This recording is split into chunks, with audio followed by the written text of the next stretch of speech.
आघाडीवरती असल्याचं पाहायला मिळतंय।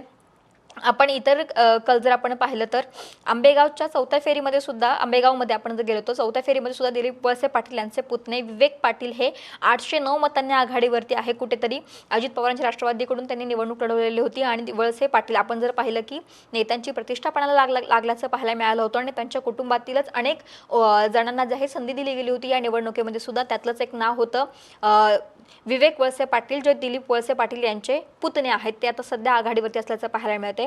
इकडे सावंतवाडीमध्ये मालखोल जिल्हा परिषद मतदारसंघातून कलंबी स्थगनातून पंचायत समितीचे अपक्ष उमेदवार प्रथमेश सावंत जे आहे ते आघाडीवरती असल्याचं पाहायला मिळते।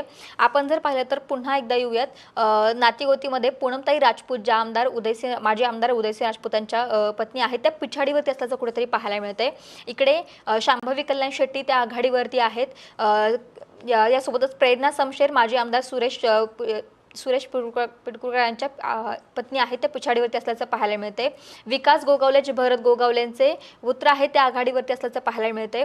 विवेक वळसे, जसं की आधी सांगितलं की दिलीप वळसे पाटलांचे पुतणे आहेत, त्या आघाडीवरती असल्याचं पाहायला मिळते। परभणीमध्ये आपण येऊयात। परभणीमध्ये पहिल्या फेरीमध्ये शेळगाव गटातून श्रीकांत विटेकर 2629 मतांनी, तर जगन्नाथ कोलते 719 मतांनी जे आहे त्या आघाडीवरती आहेत।